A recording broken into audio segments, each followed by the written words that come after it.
Has Iran taken over the US State Department? Over the last few months, a series of incredibly shocking revelations have shown Iran has deeply embedded itself in the US State Department, and they've gotten so much from that State Department as well. Several senior members of their staff have ties to Iranian intelligence. Their spies have been found all over it. We're going to look at what is going on with Iran's spies on today's Trumpet World.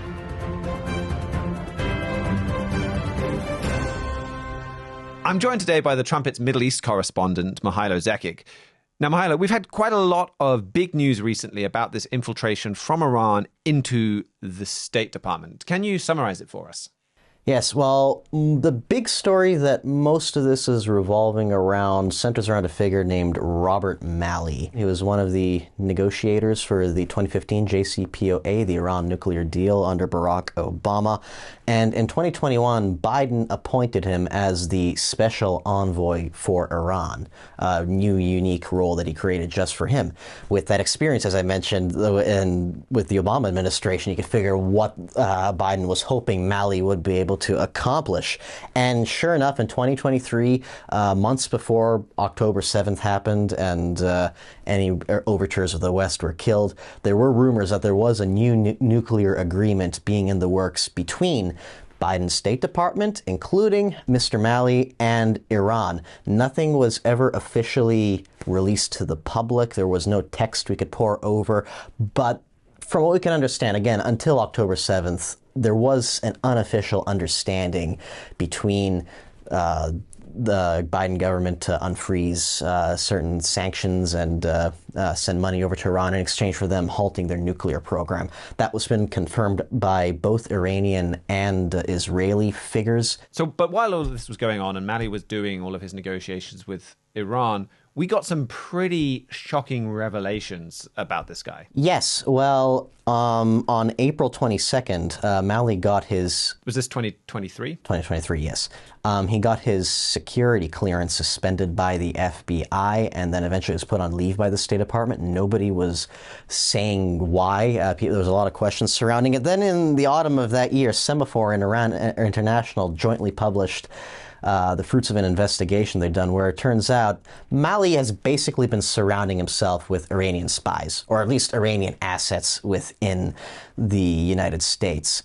In 2014, according to what the investigation uncovered, the Iranian foreign ministry created what they call the Iran Experts Initiative, which was this loose grouping of policymakers, media voices, mainly among the Iranian diaspora within the United States, to connect with the foreign ministry to basically coordinate their activities and get a lot of noise in public discourse supporting Iran and their policies. This was, of course, right before the JCPOA was going to be signed. And a lot of these figures were people advocating for something like that to the American public.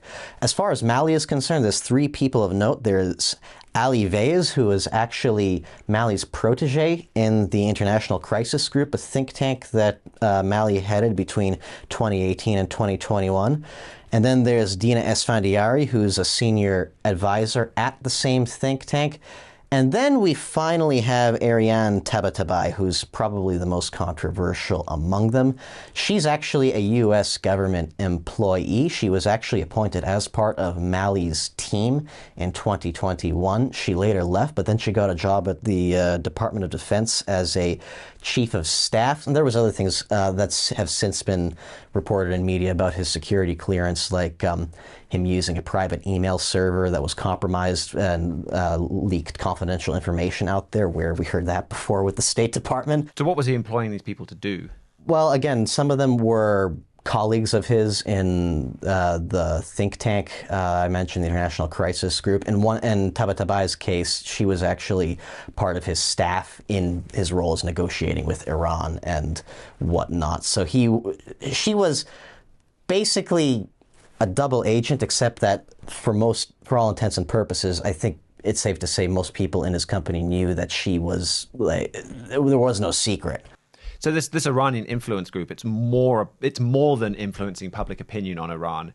It's actually crafting State Department policy. There are other activities they're involved in, including in one other figure that wasn't necessarily connected with Malley.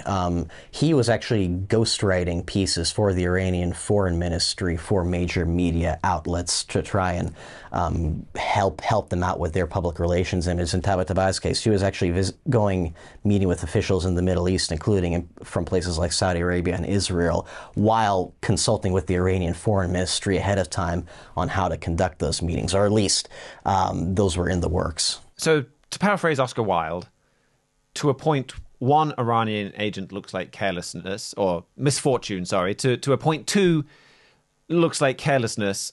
To appoint three, that starts to stretch the ideas that this is just someone who's very bad at vetting people for high positions, and starts to feel very much more like somebody opening the door to let in Iranian infiltrators.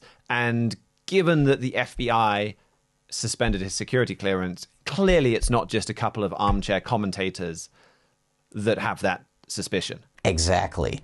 And Malley had a bit of this reputation beforehand as well, not necessarily with employing spies, but one of the reasons he was so controversial when he first got put into high positions was he had working relationships with groups like Hamas and Hezbollah. So Malley has opened the door of the State Department to Iranian agents. He's allowed them in. They've then been able to spread their influence, maybe compromise more people. Who knows? I think the big question now is then, well, is this a major intelligence coup from Iran? Is this where they came in and they somehow have some compromising propaganda, some compromat on Malley or something like that? Or is there more at work? And I think to answer that question, that's where we have to go back and look more at what was the State Department doing, and more generally, what was the foreign policy with Iran was going on under Barack Obama. Exactly. It might seem like a long time ago now, but the nuclear deal back then was really, really controversial because it unfroze so much money to Iran without really expecting them to comply with certain things. It had the sunset clause that allowed them to start enriching uranium again just a few years down the road. And Iran started breaking some of the conditions it said it would abide to almost immediately, and there were no snapback sanctions. Barack Obama considered this his foreign policy magnum opus, and I think there's still plenty of people among his circle that are bitter that Trump got rid of it, among everything else that's happened. The whole deal was basically meant to empower Iran. Some people look at it as, well, peace through understanding and trying to reach them on their terms. If that were the case, they could have had a much stricter deal without compromising, say, on some of these other things I mentioned. This deal led to, was it 100 million in cash? At least. Being sent to Iran on pallets. I think it's a genuine question. Would October 7th have happened without the Iran nuclear deal? This is something that gave Iran the ability to fund and support terrorist groups all across the Middle East. Missile technology in particular was something that was sanctioned before the Iran nuclear deal. Those sanctions were listed. Israel right now is going into, or at least with air incursions, into Lebanon, trying to deal with Iranian missiles in the form of this Hezbollah missile stockpile. This affects everything. Now, we knew the Iran nuclear deal was bad at the time. We were pointing it out. Lots of people were pointing out, like giving hundreds of millions, billions really of dollars, because there were all kinds of funds unfrozen, and then all kinds of trade opportunities opened up. Giving billions to Iran, this number one state sponsor of terrorism, very clearly a bad idea.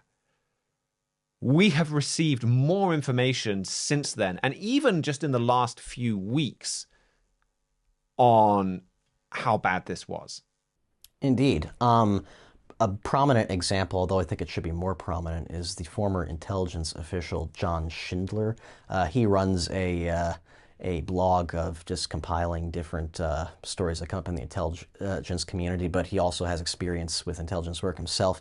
And he was a bit vague on the details, and he felt compelled in a recent post to mention one incident he had in an unnamed Central European country where a member of an allied intelligence service that he specified wasn't Israel gave him information that show that Iran was much further ahead in its nuclear program than the State Department was saying publicly. And he tried to send that information on to the Central Intelligence Agency, and they actually turned it down. And when he talked with his colleague that gave him the information, he said that he tried to give it directly to them too, but it didn't work. And he, out of desperation, he went to Schindler because he felt that he was a sympathetic voice. And the reason they turned it down was because this was a time when the nuclear deal was being crafted, and they didn't want necessarily bad press coming out causing problems. I mean, even without that, America has one of the most sophisticated intelligence systems in the world. They probably know a lot more about the nuclear deal than we've ever heard, the public has heard, or that many of the smaller intelligence agencies have heard. And I think Ben Rhodes himself admitted once in another speech, if memory serves me right, that they knew when Hassan Rouhani, the so-called moderate president, came into Iran, that he wasn't actually moderate, that he wasn't changing any of the hardline policies of the government that preceded him.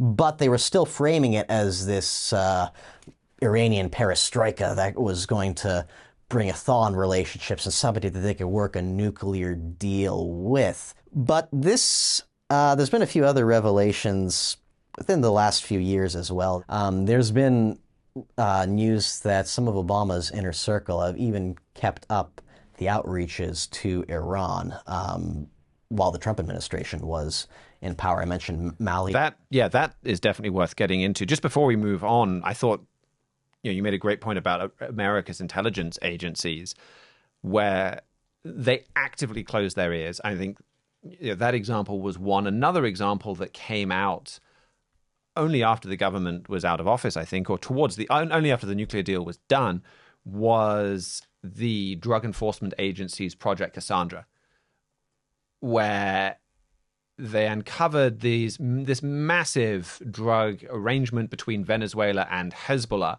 It ended up with $200 million a month being deposited in a Lebanese bank. It was called the largest material support scheme for terror operations ever. So this is something, again, this is the money that Hezbollah used to buy the rockets that are currently in attics in Beirut that Israel is trying to take out right now. And it was closed down by kind of orders from on top. Not only did these intelligence agencies actively close their ears, but then the Obama administration also weaponized these intelligence agencies to go after opponents of the nuclear deal. So if you look at the way that America's intelligence agencies and even criminal justice system went after General Michael Flynn, that got started while General Michael Flynn was speaking out against the Iran nuclear deal. And instead of the intelligence agencies providing intelligence that showed this nuclear deal might not be a good idea, they were used to try and dig up dirt on Flynn and silence somebody who was criticizing the deal. So lots of shady things going on while Barack Obama was president. But he's out of office in 2016. Donald Trump comes into power. Ultimately, he ends the Iran nuclear deal. There's still a lot of shady things going on with those Obama people, though, during that time. Yes. Going back to Malley, some of those figures that he was surrounding himself with, an international crisis group, he started his relationships with them, his relationship with the think tank after he obviously left office. In 2021 was in March, Mohammad Javad Zarif, who was the Iranian foreign minister at the time, gave an interview with Iranian media that was unpublished, but Iran International, that same group I mentioned before, they obtained a recording of it. And in that interview, Zarif was talking about some of the friction he had in his role as foreign minister with the Islamic Revolutionary Guard Corps, the IRGC, Iran's autonomous military that is directly under the supreme leader's thumb, does things with or without the civilian government's consent. And Zarif, for his part, was complaining that they weren't giving him much information. But guess who was giving him information? This is a quote from the interview Iran International released. It was former U.S. Foreign Secretary John Kerry who told me Israel had launched more than 200 attacks on Iranian forces in Syria. End quote. John Kerry was Barack Obama's Secretary of State at the time. And I mean, just the fact that he would even be talking about this with the foreign minister of Iran is explosive enough. This information in particular may not have necessarily been private. Israel had bragged to amount such publicly before. But what got my attention at the very least was, notice the former. This was most likely after Kerry had left office, when Trump was in the White House, when he became a private citizen, but in his role as a former Secretary of State, still had access to classified information. And according to what we can tell from what the Israeli government has said about those numbers, most likely this happened in 2018, so over a year at least, when Kerry and Obama had stopped being a part of the government. What is a former Secretary of State talking with the current, at the time, Iranian foreign minister about American policy and about Israeli policy? At the very least, that raises a lot of red flags. Kerry, for his part, denied the report, but this was actually brought up in a press conference with then White House Press Secretary Jen Psaki, and this is what she had to say. So the first one is, in tapes obtained by the New York Times, Iran's foreign minister says that former Secretary of State John Kerry informed him that Israel attacked Iranian interests at least 200 times. As the Secretary has shifted roles, he still continues to represent the United States on a world stage. Does the president have any comment or reaction to Kerry telling the Iranians about covert military action on the part of Israel? We're not going to comment on leaked tapes. I mean, the fact that she wouldn't even comment about it, when calling it, we don't talk about leaks. It's not a leak from the U.S. government. It's a leak from an Iranian news organization. And yet the fact that they wouldn't even talk about it suggests, at the very least, there is a kernel of truth in there, and probably a lot more. And if that's true, it would be a violation of the Logan Act, which has never been enforced, may not be constitutional, but the radical left weaponized the Logan Act against General Flynn. That's one of the things they threatened to prosecute him with. They accuse other people of breaking that all the time, so I don't think it's unfair to bring it up in this context.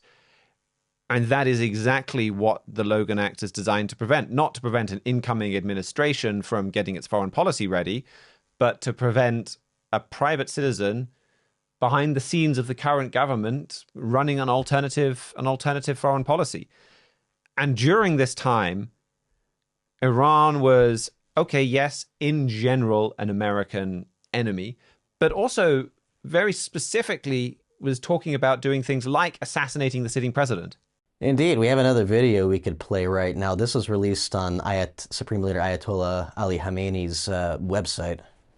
And so these are the guys that Barack Obama's people are talking to right around the same time they're making videos like this. Yes, indeed. And this video that was put up, this was in response to General Qasem Soleimani's assassination that Trump famously took out. The Iranians, that's still very much a sore spot for them, even with everything else that's happened with Trump and with other people. But the big thing I think is interesting is that these assassination, at least figures bragging about assassinating Trump, have not stopped. And for Iran's part, in very recent history, there's at least one time when they actually sent somebody over to try and assassinate him. Again, something that hasn't received as much coverage nearly as it should have, mainly because of what happened the day after, but combining with that, you can see why. On July 12th of this year, the day before Thomas Crooks did his attempted assassination against Trump, there was a Pakistani national named Asif Merchant who was apparently employed by the IRGC, offered $1 million by the IRGC to shoot Trump, to assassinate him. And apparently this was a plan going quite far back, to the point where he was already scouting out Trump rallies and noticing like how much security was involved, how many guards there were, and sending that information back to the IRGC. On July 12th, he was arrested by the FBI in an airport in New York, getting ready for that. The next day, of course, an actual assassination attempt happened.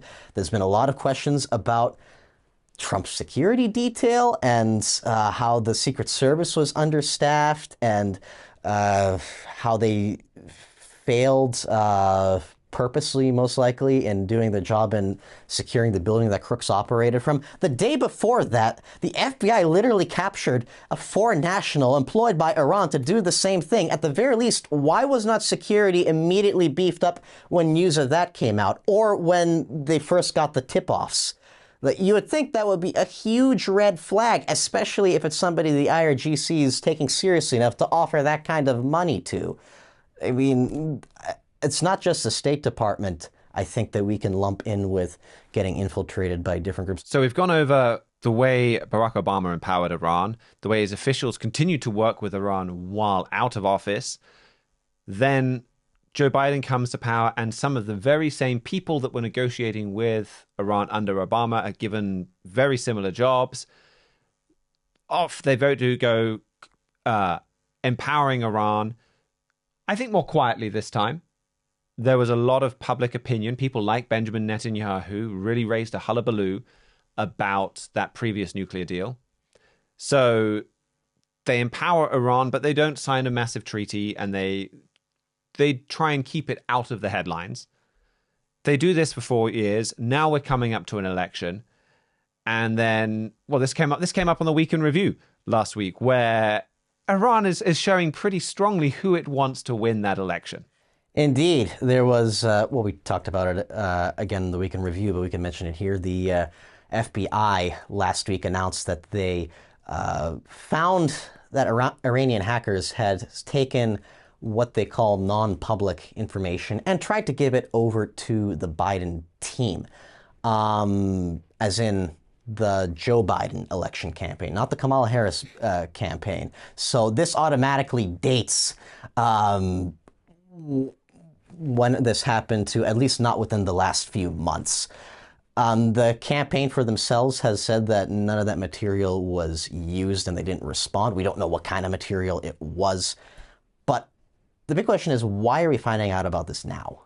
Why didn't the Biden campaign at the very least notify some enforcement agencies, hey, like, there is a foreign actor that is an enemy of ours trying to disrupt our electoral system, sow disinformation, etc. We need to show the American people that they can have integrity in our systems, and regardless of what we think of our opponent, we are transparent about this, and we want to show how fair the system is. That never happened. We're only finding out about this now. And Speaker of the House Mike Johnson, for his part, is pressing intelligence agencies to try and get to the bottom of this. Even the Trump campaign, I don't know what they know, obviously, but from the responses they've been getting, it looks like this is news to them as well. And if that's the case, why didn't they find out about this earlier, when the actual stealing of information was happening, or where it was going, at least? Before we move on, though, I want to circle back, if I could steal one of Jen Psaki's famous catchphrases, to another person we mentioned, Ariane Tabatabai.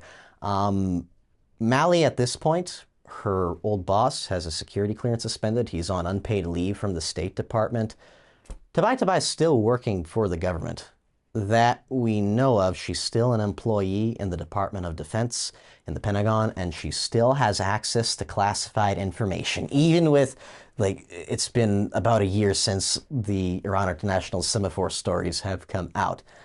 A lot of people are wondering why about this, and the Washington Free Beacon did a bit of digging through the White House visitor log records, and at least as of August 12th, when this story was published, Tabatabai, not only is she still working for the Department of Defense, she's still visiting the White House at least 8 times, according to the logbooks, since those stories were published, the latest one being in April.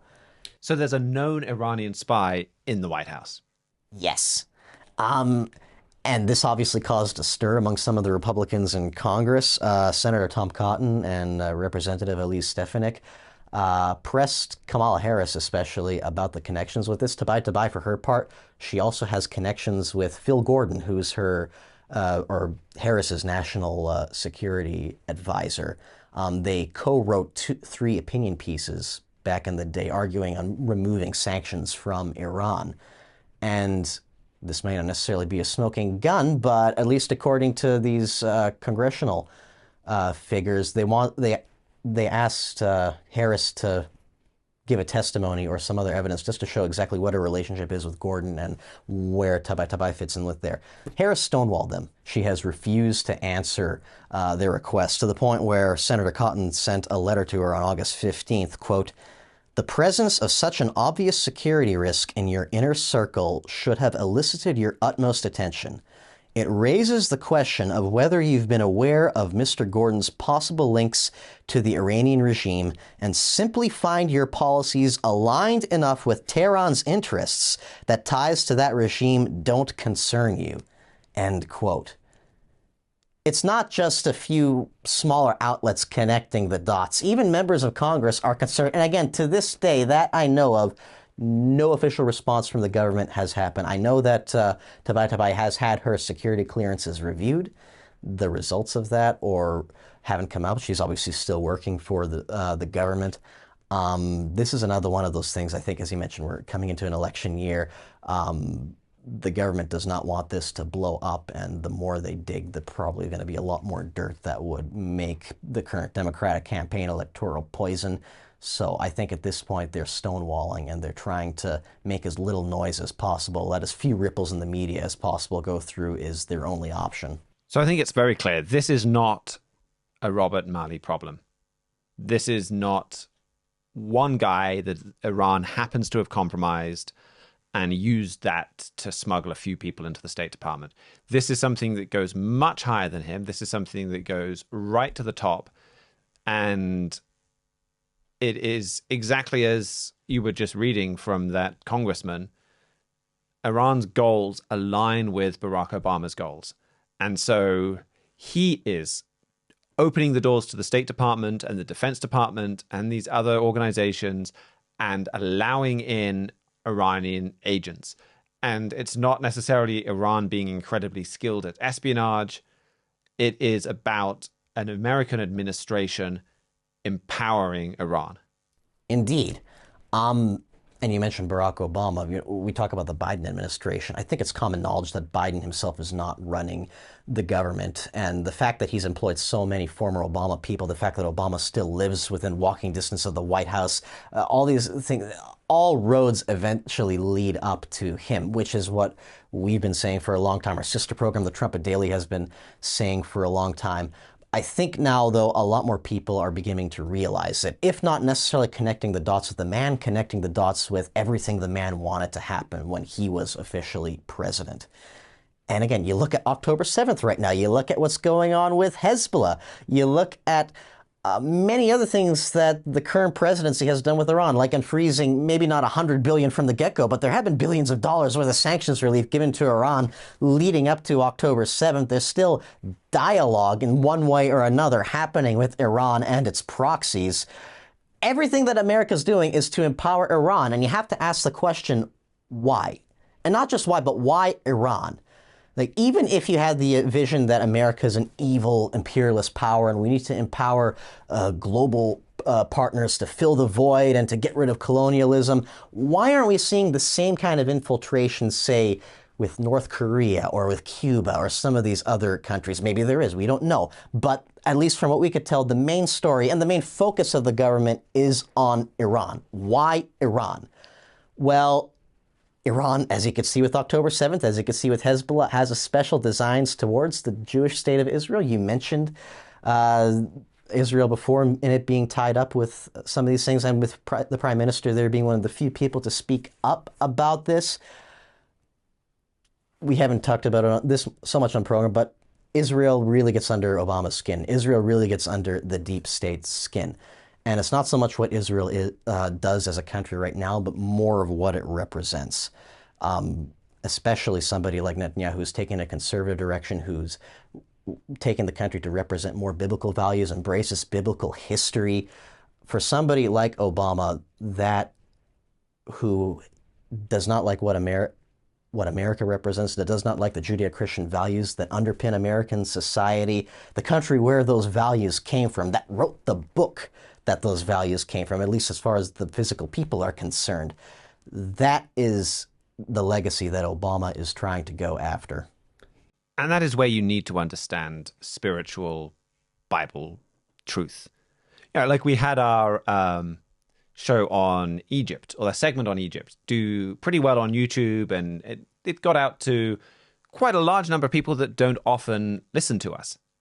And one comment that we got from a few people is, whoa, the Bible kind of came out of nowhere there. Why are we bringing up the Bible in context of Middle Eastern news? And I think this is an excellent story to illustrate the answer to that question. Because like you said, how do you make rational, logical sense of this? And I think unless you understand the spiritual aspect of what is happening here, you can't. And this is what Trumpet Editor-in-Chief Gerald Flurry wrote in his book, America Under Attack. For 8 years, Obama pursued treacherous anti-American, anti-Israel, pro-Iran, pro-Muslim policies. And I think from what we've reviewed today, we've learned more about that than when Barack Obama was in office. And I think we've learned more about that than when Mr. Flurry finished that book. Like, we're learning more about this all the time.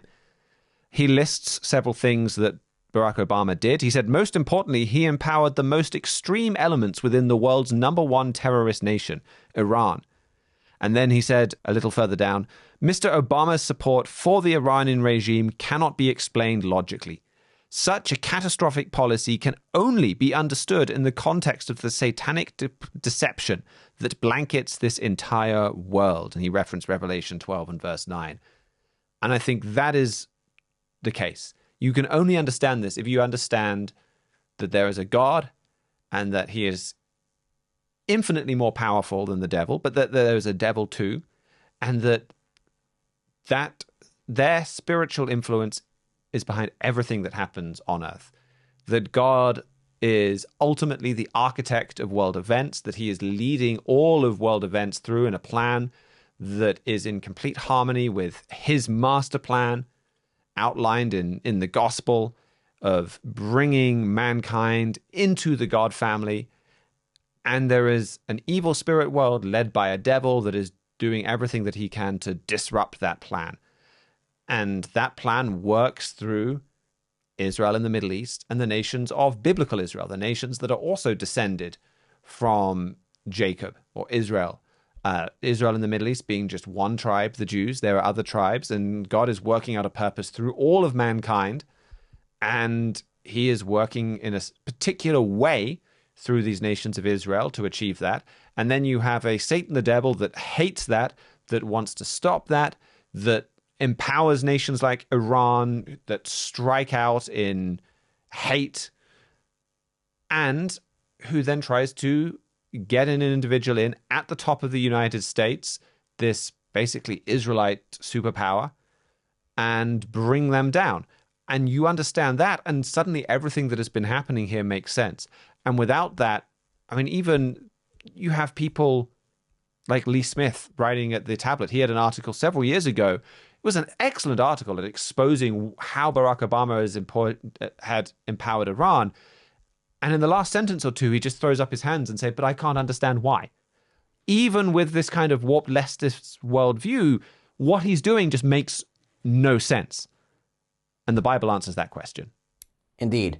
Our editor-in-chief, Mr. Joe Fleury, has linked Barack Obama and everything he's doing to Israel with Iran, but also the fundamental transformation of America in general to a particular passage in the second book of Kings, chapter 14.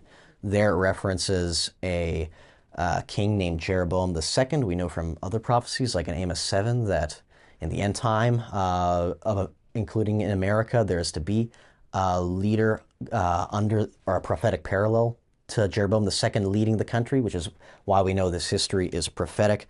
And specifically verses 26 and 27 of 2 Kings 14 is what Mr. Fleury zeroes in on. It says, "For the Lord saw the affliction of Israel, that it was very bitter, for there was not any shut up, nor any left, nor any helper for Israel. And the Lord said not that he would blot out the name of Israel from under heaven, but he saved them by the hand of Jeroboam the son of Joash." Now, this Jeroboam figure, we expect him to come on the scene and cement his powers soon. But as far as Obama is concerned, where he fits into this picture is everything that was described right before Jeroboam enters. The bitter affliction, there's no helper for Israel, that if something didn't change, the name of Israel will be blotted out from under heaven. And this is what Mr. Fleury writes in chapter 2 of his book, The King of the South. It is important to understand the prophetic principle of duality. History is repeating itself today. Just what is the prophetic name of Israel? In our day, the emphasis is on three physical nations of Israel: America, Britain, and the Jewish nation in the Middle East. Iran's mullahs publicly say they want to wipe Israel off the map. That is another way of saying they want to blot out the name of Israel from under heaven. Why in the world would an American president align with these murderers, and why implement a deal that virtually guarantees Iran becoming a nuclear power? The prophetic passage in 2 Kings 14 explains. President Obama shares the goal to blot out the name of Israel. The Iranians may not know that the Americans are literal descendants of ancient Israel, but they do label America the Great Satan and the Jewish state the Little Satan. They really want to blot these nations out. And through his nuclear deal, Barack Obama was helping them accomplish this goal, end quote. Everything we just talked about, and Iran getting empowered even after Obama is out of office, so much of it revolves even around that nuclear deal, around the same people, as you said, that made that nuclear deal. Why that nuclear deal? What's so special about it? Well, what happens if Iran gets a nuclear bomb, which, if analysts are correct, can be as little time as a week if Iran wanted to and put together all the parts they had? When you hear them talking about wiping Israel off the map, when you see what Hamas did on October 7th, when you see the kind of potential Hezbollah's threatening to unleash on Israel, you get a very clear picture on what a nuclear Iran looks like. You get a very clear picture on what blotting out the name of Israel looks like. And again, if you're the president of the United States, probably the most well-informed person in the world with what's going on in the world, there's no way you're ignorant of any of these developments. And the only way you'd be letting these things happen, if not outright aiding and abetting them, is because you share the same goal. This story does really expose that so clearly, that Barack Obama has been helping Iran in their goal of blotting out Israel in the Middle East, and really they share the same goal of bringing down the United States. That's the clear takeaway from what we've discussed today. So thank you so much for helping make that clear, Mihailo, and we'll be right back after the break. Welcome back to Trumpet World. Now, this is a show all about Bible prophecy. Most churches in the world don't really talk about that at all. But the Bible is full of it. About a third of the Bible is prophecy. Jesus Christ himself, while he was on the earth, talked a lot about Bible prophecy. Matthew 24 is a red letter chapter. It's the words of Christ himself, and it's full of prophecy. Let's start a bit of a short Bible study today by turning to Revelation 12 and verse 17. This passage here reveals some critical truth about identifying God's true church on this earth. Revelation 12 and verse 17 says, "And the dragon was wroth with the woman, and went to make war with the remnant of her seed, which keep the commandments of God, and have the testimony of Jesus Christ." So this identifies God's church. God's church keeps the commandments of God. It keeps God's law. It doesn't preach that that law is done away with. But it also has the testimony of Jesus. Now, this sounds just like something everyone would expect God's church to have, and I think you would see most churches out there today would claim, we have the testimony of Jesus. But what exactly is the testimony of Jesus? And let's not put in our own ideas, but let the Bible interpret itself. And we can go over to Revelation chapter 19, which reveals the answer here. Revelation 19 and verse 10 says, "And I fell at his feet to worship him, and he said unto me, See you do it not. I am your fellow servant and of your brethren that have the testimony of Jesus. Worship God, for the testimony of Jesus is the spirit of prophecy." The testimony of Jesus is the spirit of prophecy. Here's what Mr. Gerald Flurry wrote in his book, Unveiled at Last, the Royal Book of Revelation. If we don't understand prophecy, we don't have the testimony of Jesus, which is the spirit of prophecy. You can find where Jesus Christ is by finding the only group of people on earth who understand Bible prophecy. You can't separate the two. Where you find one, you will find the other. Oh, there's a lot of sincere churches and a lot of sincere people out there, but your Bible says if they don't understand prophecy, if they're not talking about Bible prophecy, they're not God's church. But why don't all of these churches understand Bible prophecy? I want to give you just one important reason today, and there may be more, but this one reason explains why so many of these groups don't understand Bible prophecy, and it also shows us what we need to do to understand Bible prophecy. And Revelation is a key book of Bible prophecy, and it's a mystery to so much of the world. They fail to understand it, and that failure starts with the very first book of Revelation. Revelation 1 and verse 1 says, "The revelation of Jesus Christ, which God gave unto him to show unto his servants, which must shortly come to pass, and he sent and signified it by his angel unto his servant John." The very first words of this book, the revelation of Jesus Christ, which God gave unto him. Now, in my Bible, if I just look up the page, at the title heading, it says the revelation of St. John the Divine. And that's contradicted by the very first verse of the book. The people that put that title there don't understand this book. This isn't the revelation of John. It's the revelation of Jesus Christ, which God gave unto him. The testimony of Jesus is the spirit of prophecy. But who is the source of prophecy? Well, this book comes not from ultimately Jesus Christ, but from God the Father. There's a lot to think about there. Matthew 24, verse 36 states that only God the Father knows when Jesus Christ will return, that Christ himself doesn't know that. In his book, Daniel Unlocks Revelation, Mr. Flurry wrote, "Meditate deeply on this first verse. God wants to make sure that as we go through these prophecies, we honor the Father." There is a lot to think about here from this first verse. This is the only way we can understand Bible prophecy. It starts with Revelation 1 and verse 1. We have to understand where it is coming from. And think of the value that that puts on Bible prophecy. God the Father and Jesus Christ have been in perfect harmony for all eternity. Jesus Christ has been in the bosom of the Father. They've had this close, intimate relationship. Yet despite that, God didn't have Jesus Christ author the book of Revelation. He did it himself, or he gave the truth to Jesus Christ to give to John. There is something about this book of prophecy that only God the Father could give us. It is his perspective. Why?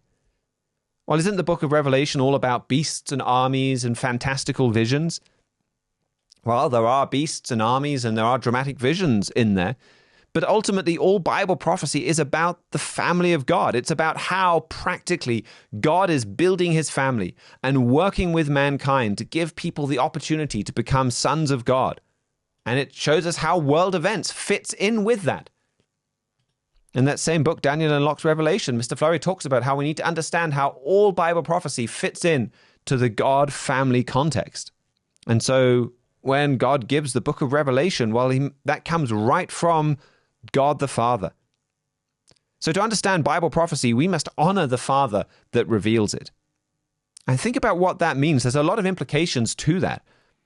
Again, in this book, Daniel Unlocks Revelation, Mr. Flurry wrote, "If we don't honor the Father, we don't even understand the gospel, which is the good news of the coming family of God, of which the Father is the head." And we have to understand the truth about God and the God family plan. That's why I think before too long I'll do a segment on what the Bible teaches about the Trinity.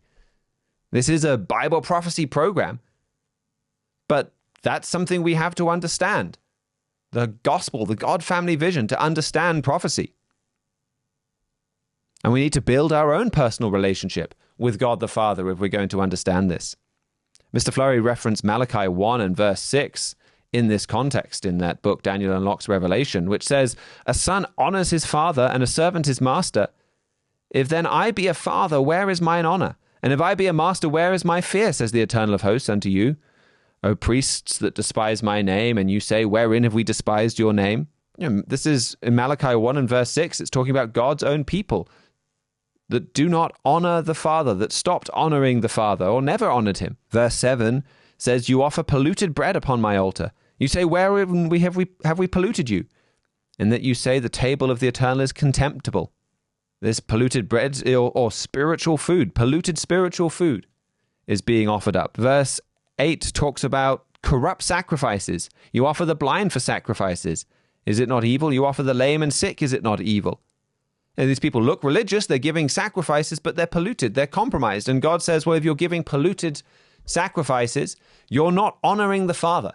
We need to be giving God the Father our best, the best in the time that we sacrifice for him, the focused time that we need for Bible study, our best focused time in prayer. Our whole lives are living sacrifices. Romans 12 and verse 1 tells us that. And we need to make sure that that sacrifice, that living sacrifice that we lay down for the Father, is not polluted. And when we pray to God the Father. Do we honor him in our prayer? Are we focused? Are we concentrating? Do we go to him for the power to live the rest of our lives as pure spiritual sacrifices? Or are we offering up blind and lame sacrifices? God says that he is a father and we must honor him. This is a way that we can honor him in our personal relationship with him. And if we don't do that, if we're not praying intently, if we're not giving God our best, if we're not striving to make our lives this pure living sacrifice, if we're not working to improve our lives, I mean, none of us are anywhere close to having perfect lives, to being those perfect sacrifices that Jesus Christ was, this perfect sacrifice. But are we working to move closer to that?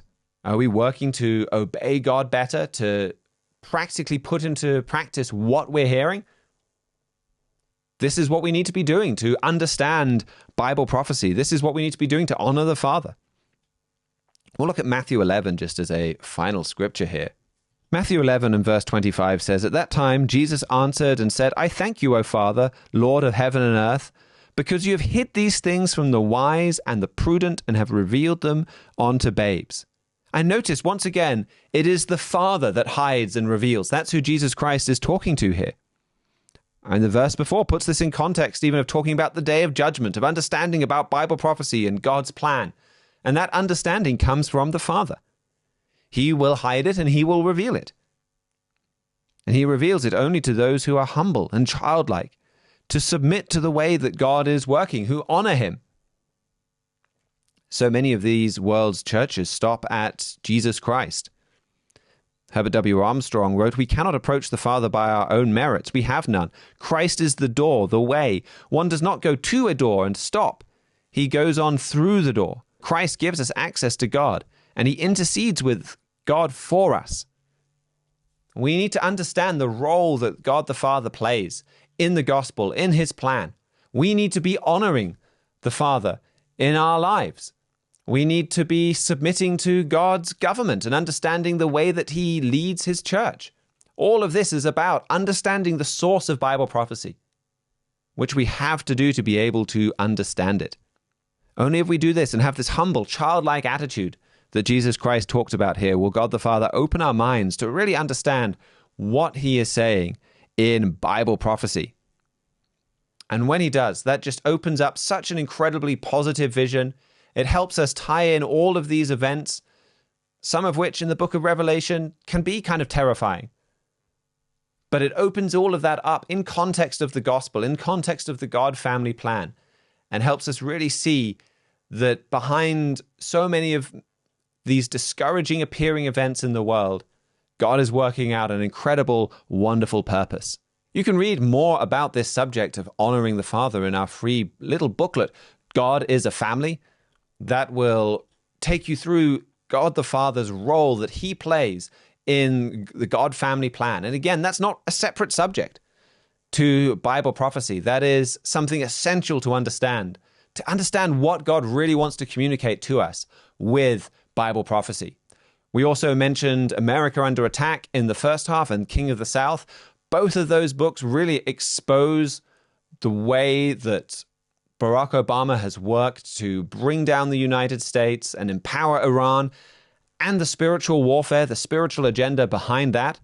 All of those books you can get on our website, thetrumpet.com. We would be more than happy to send them to you wherever you are, or you can read them online. That is about it for another episode of Trumpet World. Thank you so much for joining us.